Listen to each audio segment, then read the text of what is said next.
Jennifer Urassa-Détang. Bonjour Jean-Philippe Denis. Jennifer, professeure à l'Université Rennes 2. Vous êtes co-autrice avec Céline Schmitt d'un papier dans la Revue française de gestion, l'appropriation de la fonction d'employeur associatif, proposition d'une typologie. Pardon, excusez-moi. C'est un cadeau pas sympa que vous me faites, hein, parce que vous évoquez l'employeurabilité et non pas l'employabilité. L'employeurabilité, c'est la capacité à gérer l'emploi. On va voir les questions que cela pose ensemble. Bien, cette grille, déjà, je la trouve assez compréhensible, tant par les chercheurs que par les praticiens.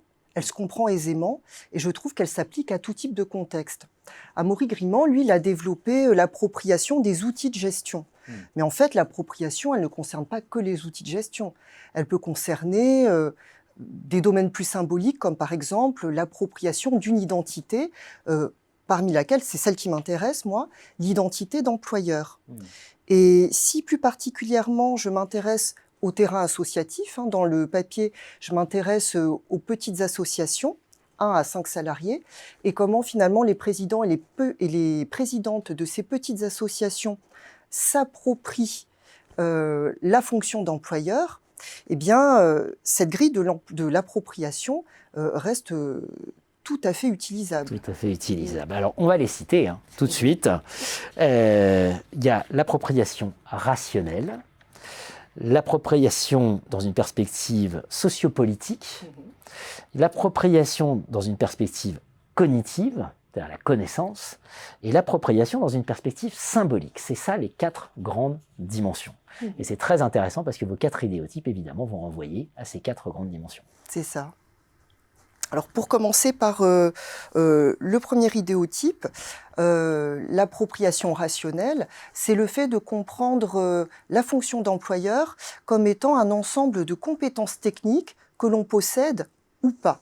Alors pour le coup, là, les présidents et les présidents de petites associations se disent oh bah, puisque ce sont des compétences techniques qu'il faut que j'ai, droit social, droit du travail, que moi je ne suis pas un professionnel, et puis qu'en plus, étant bénévole, j'ai pas du tout cette formation-là, j'essaye de me débarrasser de ce côté technique. Bien sûr. Vous évoquez un employeur par défaut. Voilà, c'est ça, c'est ça. Mais alors pour le coup, c'est un peu paradoxal parce qu'il va se décharger de ce côté technique de la gestion de l'emploi auprès d'experts comptables, par exemple, pour la gestion de la paie, mais il va lui échapper toute la dimension gestion concrète de l'emploi, comment j'organise le travail du salarié, comment j'essaye de pérenniser son emploi, comment je le manage au quotidien, puisque pour le coup, le président ou la présidente est aussi le manager de ces salariés-là. Et cette dimension est complètement évacuée, ce qui fait qu'on peut se retrouver dans des cas soit de salariés qui prennent complètement le pouvoir sur l'association, le dessus, ou au contraire des présidents qui sont omniprésents et qui ne laissent pas du tout le salarié agir. Deuxième cas, l'employeur professionnel. Alors, l'employeur professionnel, lui, a une dimension politique, hein, c'est la grille de l'appropriation socio-politique. Ce qui est important pour lui, c'est de développer le projet associatif. Et dans le cadre de ce projet associatif, il faut qu'il ait une équipe. L'équipe se comporte, des salariés, évidemment, mais aussi des membres du CA, des bénévoles. Et comme un chef d'orchestre, il va tout organiser au service du projet associatif. De fait, la gestion des salariés va se retrouver davantage cadrée, managée, avec une organisation du travail qui est réfléchie autour de ce projet associatif. Donc là, on retrouve moins de problèmes de posture de l'employeur par rapport aux salariés. Avec une question clé, comment positionner les différents acteurs pour développer le projet? J'aime beaucoup. Employeur par opportunité, c'est le 3e type. Alors, l'employeur par opportunité, lui, il s'approprie de manière cognitive la fonction d'employeur en se disant comment je peux faire évoluer ma fonction et surtout, qu'est-ce que m'apprend cette fonction?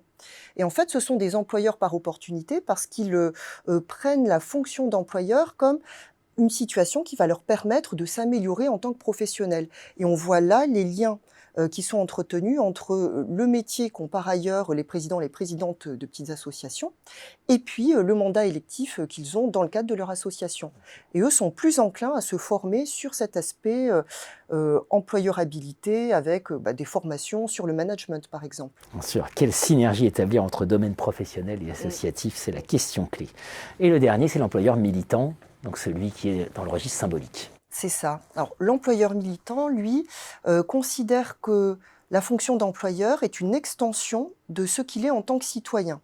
Et ramené au secteur associatif, il se dit qu'il ne veut pas être un employeur, alors capitaliste, comme on peut le voir dans des grandes entreprises. Lui, il veut être un employeur associatif. Et pour le coup, il veut être mieux-disant par rapport aux salariés. Donc, il va être très scrupuleux du droit du travail, du droit social, et puis beaucoup réfléchir à la pérennisation de l'emploi. Vecteur d'affirmation de ses valeurs. Exactement. Comment se distinguer des employeurs du secteur classique. Voilà. Merci à vous, Jennifer. Merci.